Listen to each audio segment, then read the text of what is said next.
Greetings. Hope you're doing well. Another day, and I'd like to go straight into one of my portfolio companies, which hasn't really been doing fantastic of late, but I'm still holding and I still have some conviction, and I'll go through the various reasons as to why. It is Euro Manganese. Now, what I've put up here for you is the chart, the share price chart over a number of years, and you can see that there was some, let's call it hype and interest that peaked, and now it's kind of troughed and flattened. And I, um, I was supposed to double check the market cap. I think below 20 million um, Canadian or slash Australian dollars. So it's at a low point, but it's a really interesting company. Um, its core projects, the Schwaletis manganese project out of the Czech Republic, um, pretty important resource. It's actually the result of tailings, and the approach is recycling and cleanup of a previous mine. So there's an ESG net benefit, but the idea is to produce high purity manganese. Now, the great thing is that there has been a DFS already done. There's a demonstration plant producing significant quantities of products for qualification purposes. Um, More recently, earlier this year, they had the approval of an ESIA, which is a very important step, particularly in Europe. And also, they've had approval to go to the next stage of financing review by the European Investment Bank. The European Bank for Reconstruction and Development is already a significant shareholder, and in a recent call and interview, the CEO confirmed that possibly around 2/3 of the debt financing requirement would be, if approved, would come from the European banks combined. So that's a bit of a backdrop, um, and the strategic importance of the project, the EU Critical Minerals Act, the EV growth story, and other technologies and etc. I mean, I think that's quite known by a lot of people, so I won't spend too much time on that. What are the critical factors? Now, we've got a project here that's, as I mentioned, with a market cap of perhaps below $20 million, and what's the potential upside? Okay, let's go into that. So, from their latest investor presentation, I've put up one of the interesting slides on the financing, and we still have the same NPV there of 1.3 billion, in this case US dollars, and which was done which was completed, as I heard on one of the calls, during a period. So the inputs to that came during a period where you had input costs from the COVID time, so very high input costs. My understanding is, from memory, I think in one of the recent calls or discussions, that that there is a reassessment, a high-level reassessment, that could be now 1.5 billion US dollars. So that's a significant NPV in US dollars for a company valued, perhaps times 15 less. Let's do a bit of rounding.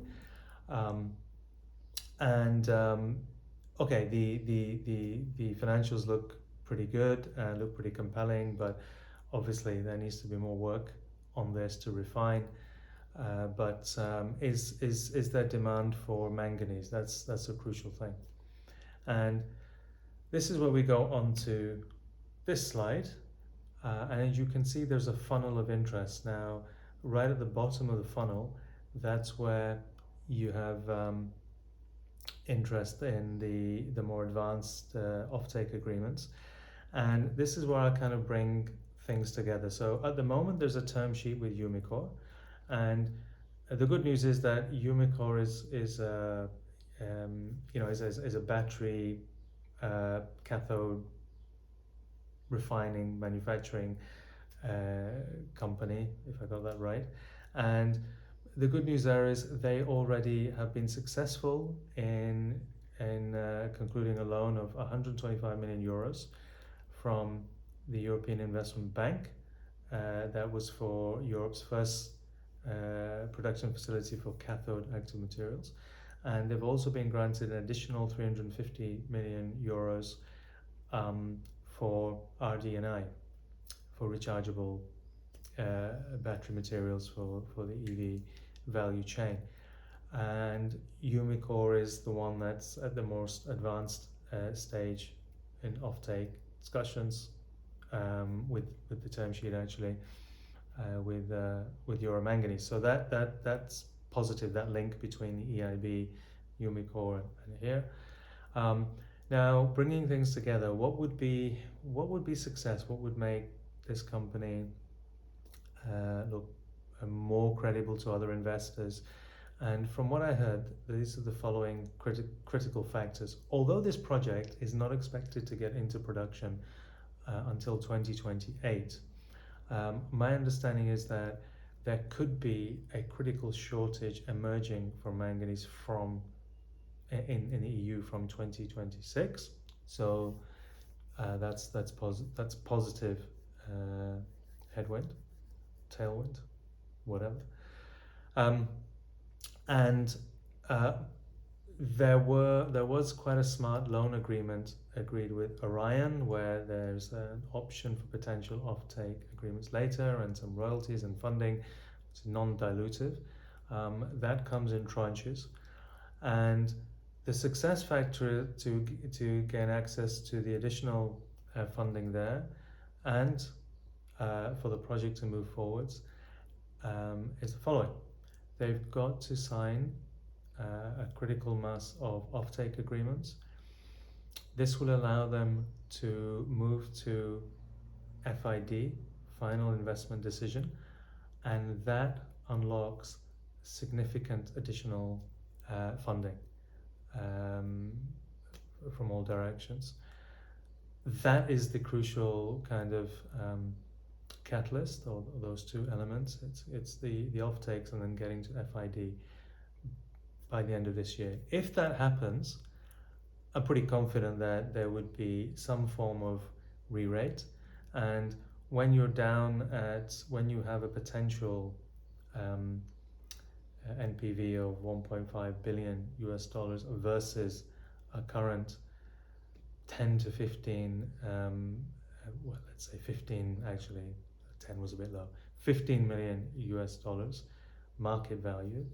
Um, there's compelling upside. Of course, there will need to be equity raises and funding from existing and new shareholders as the project progresses. But I think that's normal and to be expected. The timeline, putting it up, it's not surprising. These timelines can change. That's obviously the issue. I think this is one of the most realistic timelines I have seen.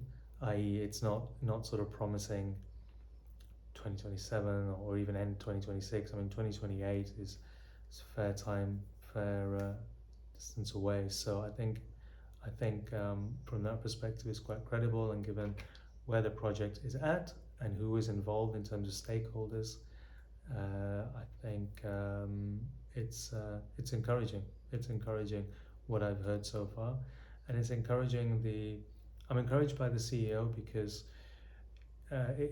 he seems very straight to the point. He knows the factors, the catalysts that need to be achieved. But we need to see whether the company can roll out and meet those milestones. That's the judgment. If they can meet the milestones, then I think it will unlock significant value, and currently with a share price of 8 cents. So the 8 cents uh, Canadian slash Australian, I know the exchange rate is slightly different, but and that low market cap, there's plenty of room to run there.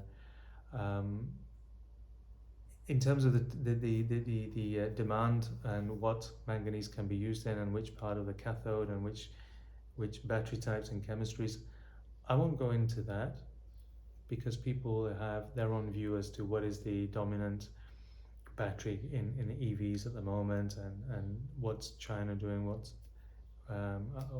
North America doing, what's Europe doing. However, the proof is in the pudding. The offtake agreements. If you have offtake agreements signed, it means there's demand. That's the critical factor in my view. The offtake agreements. Also, um, they have another project that they've been looking at in Canada, North America, in an area called Bécancour. And here they're looking more at the processing side and trying to get a foothold in the North American market by not taking any of the product from Schwaletis, but signing a sort of an MOU and a separate supply agreement for product from South Africa, but to then get that to North America and process it and be in a leading position to supply. I put the picture up. These are the high level scoping economics. I understand the you know the strategic impetus to do that. I still don't think it's the main catalyst whatsoever. I really think that the main project, the Schwaletis, and getting to FID, the key catalyst. And I think this it's a tactical and strategic side project from my perspective. In addition to that, nothing. Nothing. I think that concludes what I wanted to say about Euro Manganese.